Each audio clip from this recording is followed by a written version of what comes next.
Hello প্রিয় দর্শকেরা, আপনাদের সকলকে আমার ইউটিউব চ্যানেলে স্বাগত। বন্ধুরা, আমরা প্রত্যেক মানুষই স্বপ্ন দেখি, কিন্তু স্বপ্নের ওপর আমাদের কোনো নিয়ন্ত্রণ থাকে না। স্বপ্নশাস্ত্র ও জ্যোতিষশাস্ত্র বলছে যে প্রত্যেক স্বপ্নের পেছনে কিছু না কিছু কারণ থেকে থাকে। প্রত্যেক স্বপ্ন আমাদের ভবিষ্যৎ ও অতীতের ইঙ্গিত দেয়। বন্ধুরা, অনেক সময় আমাদের বাড়ির লোকেরা বলে থাকেন যে স্বপ্নে আজ আমি সাপ দেখলাম বা স্বপ্নে আমাকে সাপে কামড়েছে। বন্ধুরা, এমন অনেক রকমের স্বপ্নের কথা আমরা শুনে থাকি। তাই বন্ধুরা, এই সকল স্বপ্নের কী মানে?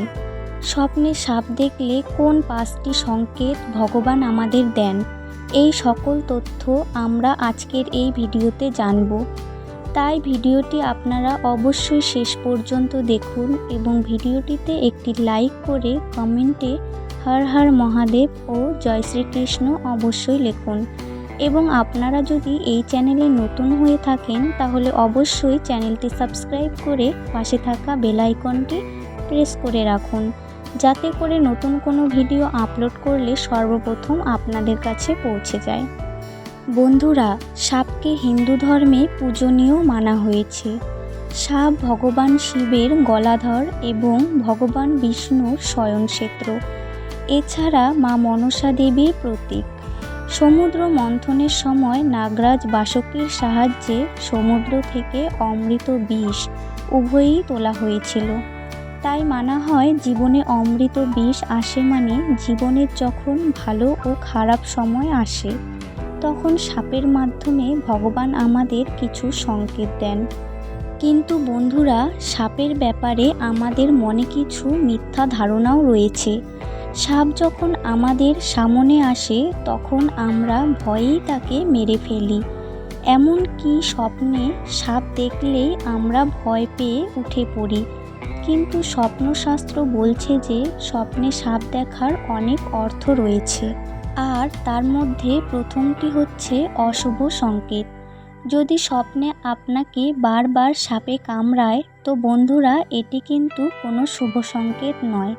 এটি আপনাকে সংকেত দিচ্ছে যে কোনো রোগ ব্যাধিতে আপনি খুব তাড়াতাড়ি পড়তে পারেন বা ভবিষ্যতে কোনো সমস্যা আপনাকে ঘিরে ধরতে পারে, যেমন ব্যবসায় ক্ষতি, আশেপাশের কোনো প্রিয়জনকে হারানো, মান সম্মান হারানো। তাই বন্ধুরা, যদি আপনারা বারবার এমন স্বপ্ন দেখেন তাহলে বন্ধুরা আপনারা কিন্তু সাবধান হয়ে যাবেন। নাম্বার 2, যদি স্বপ্নে আপনি সাপকে কোনো জায়গায় যেতে দেখেন বা যদি আপনাকে সাপ দেখে সাপটি লুকিয়ে পড়ে তো এর মানে ভাববেন যে পিতৃদেব আপনাকে সকল বিপদ থেকে রক্ষা করছেন। নাম্বার 3, যদি বন্ধুরা আপনারা কোনো সাপকে কোনো মন্দিরে যেতে দেখেন তো সেই মন্দিরে দেবদেবীকে আপনারা অবশ্যই পুজো দিন।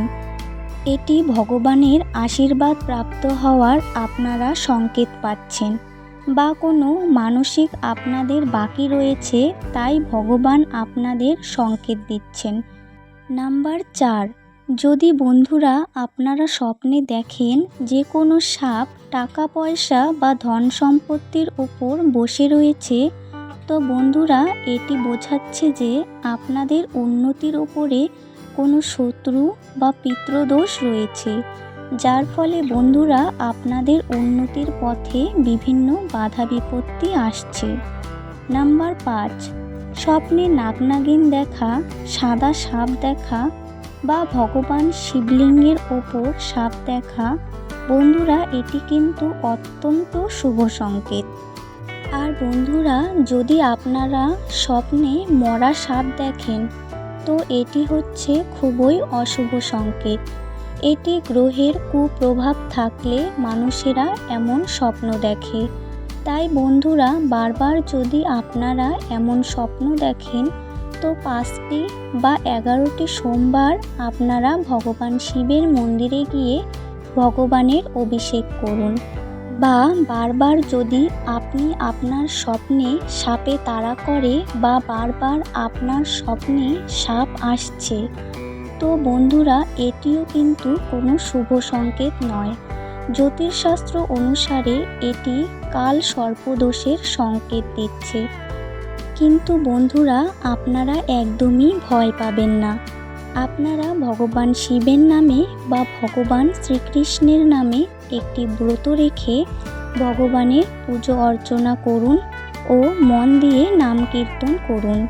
দেখবেন ভগবানের আশীর্বাদে সকল বিপদ থেকে, সকল বাধা থেকে আপনারা উদ্ধার পেয়েছেন। ওম নমঃ শিবায়।